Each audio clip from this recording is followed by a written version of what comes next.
But now I am old. Maar nu ben ik oud. It means in my life Dus experience, in mijn levenservaring I have never seen heb ik nog nooit gezien a man who is truly righteous, een man die rechtvaardig is, forsaken by God, die verlaten werd door God, or the descendants of that person begging for bread. of de afstammelingen van die persoon dat ze smeken voor brood. How many of you believe the Bible? Hoeveel van jullie geloven de Bijbel? How many of you believe the Bible does not Hoeveel lie? van jullie geloven dat de Bijbel niet liegt? And if the Bible is En true als de Bijbel waar is and it does not en lie, het liegt niet, it means dat betekent that if you don't want to be forsaken in your als life, u niet verlaten wilt worden in uw leven, be righteous. wees rechtvaardig.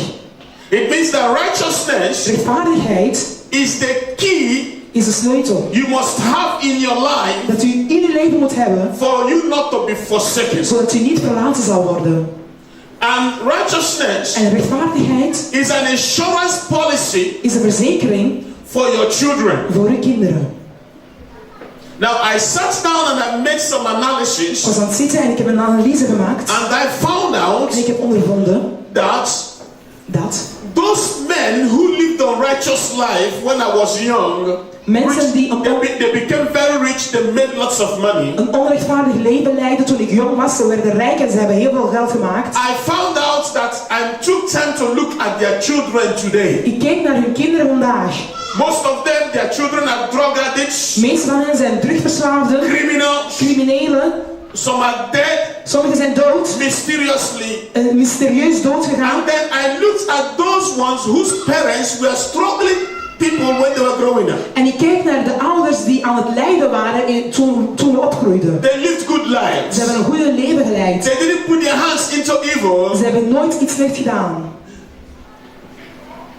I found out something about them. Ik heb iets ondervonden. That their children Hun kinderen today are great people. vandaag zijn ze grootste mensen. I don't know if you can understand what I'm talking Ik about. weet niet of u begrijpt wat ik praat.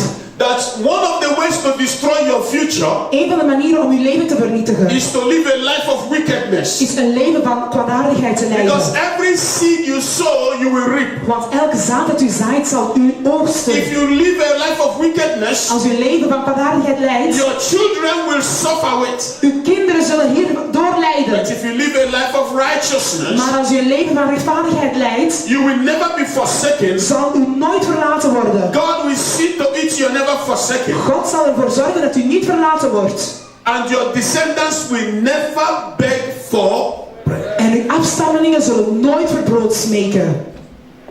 Now the question is, De vraag is, who is a righteous person? wie is een rechtvaardige persoon? Who is a righteous person? Wie is een rechtvaardige persoon? Is a question I want to ask. Dat is een vraag die ik wil stellen.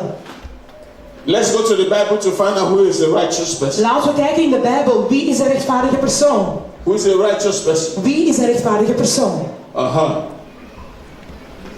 If you look at Genesis 15, Als ik kijk naar Genesis 15, verse 6. vers 6. Genesis 15, Genesis 15, verse 6. vers 6. Genesis 15, Genesis 15, verse 6. vers 6. Genesis 15, Genesis 15, verse 6. vers 6. And he believed in the Lord. Now can we look at verse 4, 5 and 6? Kunnen we eerst to make kijken more naar sense? vers 4 en 5 en dan 6? And behold, the word of the Lord came unto him, saying, This shall not be thine heir, but he that shall come forth out of thy own bowel shall be thine heir. Verse 5. Vers 5. And he brought him forth abroad and said, that's outside, and said, Look now towards heaven and tell the stars, seed be. And he believed in the Lord, and he counted it for him, or to him for righteousness.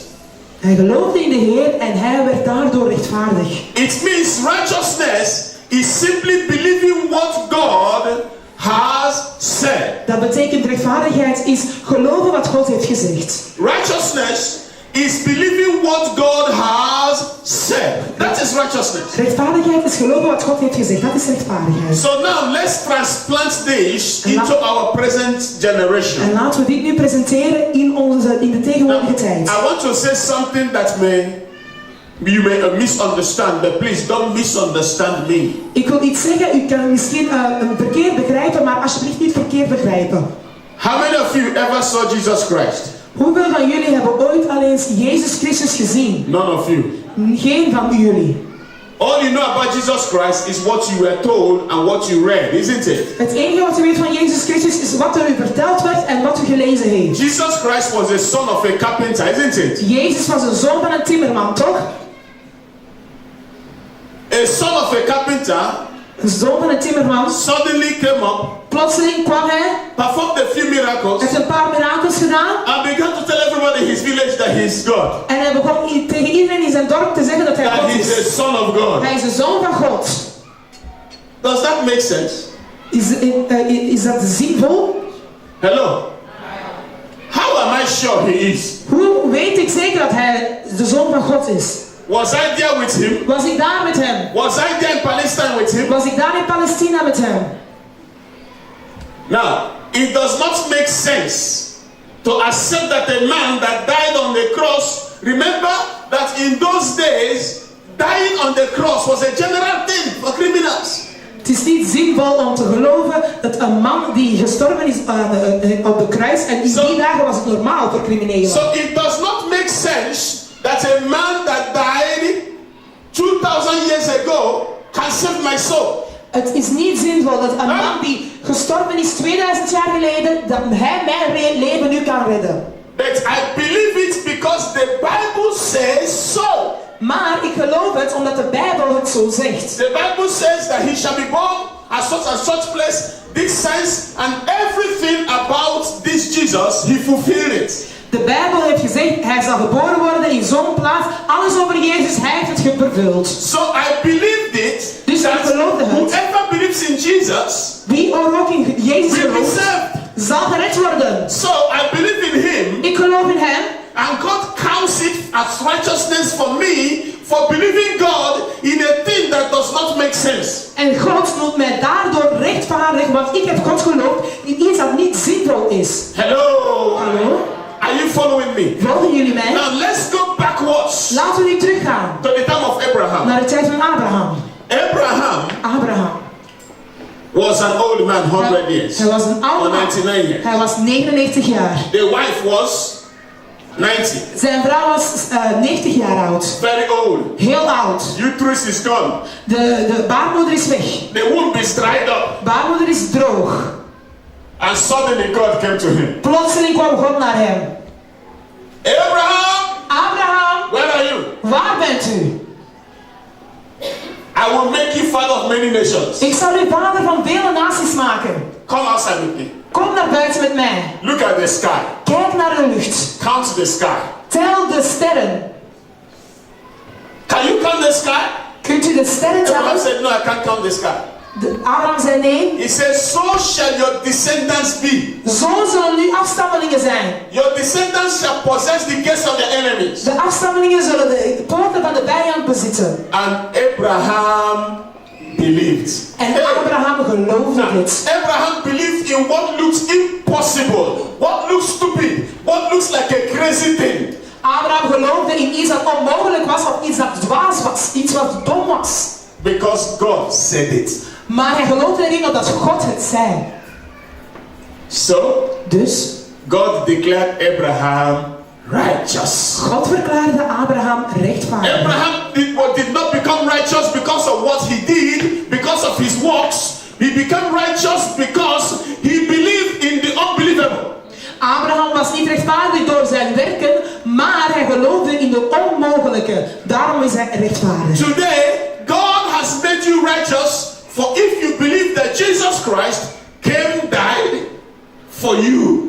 For believing that which does not make human sense, God says, you now believe me, I make you righteous. En nu zijn jullie vandaag ook rechtvaardig, omdat jullie geloven in Jezus Christus. En het was niet zinvol, maar toch hebben jullie geloofd en daarom zijn jullie And the rechtvaardig. moment you believe God on this issue, God takes you as a personal responsibility. He will never forget you. En op het moment wanneer u God daarin gelooft, neemt God zijn persoonlijke verantwoordelijkheid en hij zal u nooit vergeten. And God never forgot Abraham. En God Abraham nooit. See, today, Tot vandaag. God blesses Israel because of David, who was obedient to, and because of Abraham. Abraham blijft Israël zegenen door David en ook door Abraham. So it means Dus dat betekent, that if you believe God, als u God gelooft, He puts His righteousness. dan geeft hij u rechtvaardigheid. If you refuse to believe Him, Als u niet in hem gelooft, He puts it as wickedness. is het kwaadaardigheid.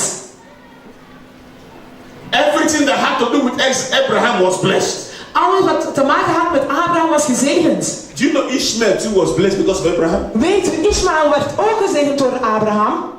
So it means that everything that has to do with you, Dus alles wat met u te maken heeft, because you believed in Jesus, omdat u gelooft in Jezus, will not be forsaken. zal niet verlaten worden. It will not beg for bread. Het zal niet smeken voor brood. Amen.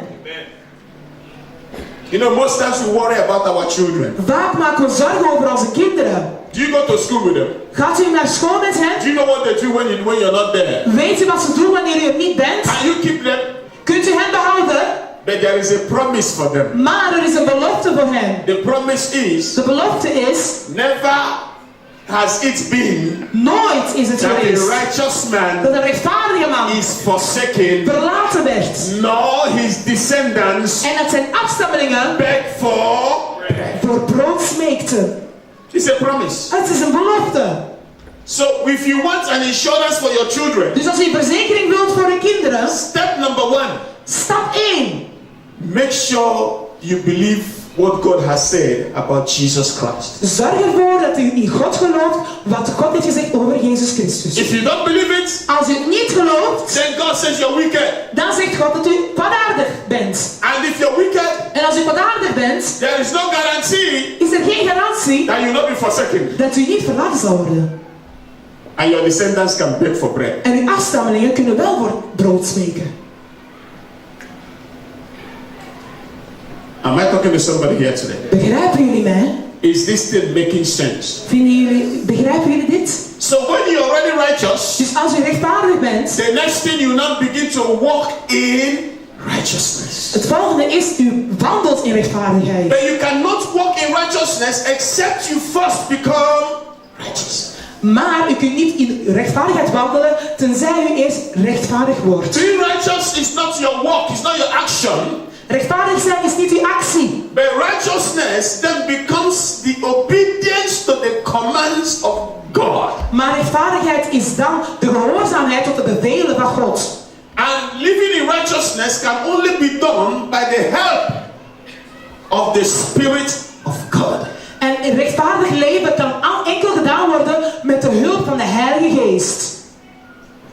I declare for somebody here today Ik verklaar voor iemand hier vandaag, that if you make up your mind als u gedachten opmaakt, to believe that Jesus is the Son of om te God, geloven dat Jezus de Zoon van God that He is, died for you, dat Hij voor u gestorven is, that one thing is sure, dat één ding is zeker, you will never be u forsaken. zal nooit verlaten worden. Amen. Now, do you know that lots of people Weet u, heel veel mensen, don't know if they are going to go to heaven? zij weten niet of ze naar de hemel gaan. They are Christians, Ze zijn christenen, but they doubt it. maar ze betwijfelen het. Am I sure? Ben ik zeker? Can I change that your doubt today? Kan ik uw twijfel veranderen vandaag? It is written. Het is geschreven. Never has it been that the righteous man is forsaken. Nooit is het geweest dat de rechtvaardige man verlaten If you werd. accept Jesus Christ Als u Jezus Christus on aanvaardt, the day of judgment, op de dag des oordeels, you will not be forsaken. zult u niet verlaten worden. Amen. I know what I'm talking about. Ik weet waarover ik het heb. There are so many people who are not sure of their Christianity. Zoveel mensen zijn niet zeker over hun christendom. Yes, you may make mistakes, Ja, u kunt fouten maken, but there is a promise. maar er is een belofte. Covenant. Verbond. You know, we sing this song. Covenant keeping God. Verbondhoudende God. There is no one like Er you. is niemand zoals u. Do you really mean it? Meent u dit echt, dat liedje? The moment you believe in Jesus Christ Het moment wanneer u gelooft in and Jezus walk in Christus righteousness. en in uw rechtvaardigheid wandelt. Now, so I'm not saying the moment you believe in Jesus Christ, and you walk in unrighteousness, then the covenant will keep you. No, because if you walk in unrighteousness, it means you never believed him in the first place. Het betekent niet dat wanneer u Jezus heeft geloofd en dan in onrechtvaardigheid wandelt, dan werkt dat verbond niet voor u. Hello. Hallo? If you walk in unrighteousness, Als u in onrechtvaardigheid handelt, is there somebody here that you enjoy to sin? Anybody? is er iemand hier? You enjoy to U sin. houdt ervan om te zingen. You enjoy it to commit sin. Ja. U houdt ervan om te zondigen. Sing. No, I didn't say sing. No, I said sin. Ik zei zondigen. Houdt u ervan om te zondigen? Do you know, let me tell you one of the ways. You know, sometimes Satan accuses us so much and you feel like nothing. Please don't feel like nothing. Come to the house of God with boldness because he's your father. Weet u, Satan beschuldigt ons zoveel en soms voelen we als niets. Alsjeblieft niet als niets voelen. Kom naar het huis van God, hij is uw vader. Satan makes you feel like nothing. Satan doet u voelen als niets. That is a lie. Dat is een leugen. He's your father. Hij is uw vader. So you must begin to have confidence Dus u moet vertrouwen hebben. because there is a covenant Want er is een verbond. that you're righteous. Dat u rechtvaardig bent. That we cannot continue to play with the righteousness by enjoying sin. Maar we mogen niet spelen met de rechtvaardigheid door te genieten van de zonde. How many of you have lied here? Hoeveel van jullie hebben ooit al eens gelogen hier? Since you became a Christian, you've told a lie. Sinds je een christen bent geworden, heeft hij gelogen. I think I'm number one. Ik ben nummer 1. So do you also see that I make mistakes? Dus ik maak ook fouten. But do I enjoy to lie? Maar hou ik ervan No. om te liegen? Nee. So do you know that if you're a really righteous person with Christ, when you lie, you're not able to sleep? Weet u, als u een echt rechtvaardig persoon bent, als u liegt, kan u niets meer slapen. Let me tell you something. If you lie and you're comfortable, Als u liegt en u bent comfortabel, then in the first place you were never righteous. dan bent u nooit rechtvaardig geweest. In the first place you never knew In Jesus. de eerste plaats heeft u Jezus nooit gekend. Do you know there are people that are doing something that is not right? Weet u, er zijn mensen die iets fout doen, But they are restless. maar ze zijn vervoelen. They're looking for way. God, please, how do I get out of this? Ze voelen zich niet goed en ze willen dat God hen eruit haalt. Can somebody tell me what is happening to that person? Wat gebeurt er met die persoon? Most likely is a sign that you're a real Christian. Het is een teken dat u een echte christen bent. Hello? You are struggling. U heeft het moeilijk. This thing I am in, I don't like it. Dit ding wat ik doe, ik vind het niet God, help fijn. me to get out of God, it. help mij om eruit te komen. Help me to get out of it. Help mij om eruit te komen. It's a sign Het is een that teken you're still alive. dat u nog steeds levend bent. But when you walk in sin Maar als u in zonde and wandelt, you don't feel any conviction, u voelt geen overtuiging. you're not struggling, you're U enjoying it. is het niet moeilijk, u geniet ervan. It means you're dead. Dan bent u dood. So I want to give somebody a little bit of confidence here today. Dus ik wil iemand een beetje vertrouwen geven. Except, Tenzij, he said, no, sorry, I have never seen ik heb nooit gezien a righteous man een rechtvaardige man forsaken, die verlaten werd. nor his descendants En zijn afstammelingen beg for bread. hebben nooit voor brood gesmeekt. Can you look at your neighbor? Kunt u naar uw buur kijken? Say, God has not forsaken you. God heeft u niet verlaten. Tell your neighbor, it may look difficult, Het kan er moeilijk uitzien, but he's still aware of you. maar hij weet nog steeds van u. You see, that child that you think Weet je, dat kind dat u denkt that will not become anything, dat nooit iets zal worden, don't kill yourself. u moet uzelf niet doden. Don't have a sleepless night over that Je child. moet geen slapeloze nacht hebben voor dat Just kind. tell Jesus, I want to walk in righteousness. Zeg tegen Jezus, ik wil in rechtvaardigheid And wandelen. let it be his problem. En laat het zijn probleem worden Make sure the life of that child is fixed. om ervoor te zorgen dat dat leven van het kind opgelost wordt. Or else you can develop high blood pressure. Want anders kunt u een hoge bloeddruk Else you krijgen. can die before your time. U kunt sterven voor uw tijd.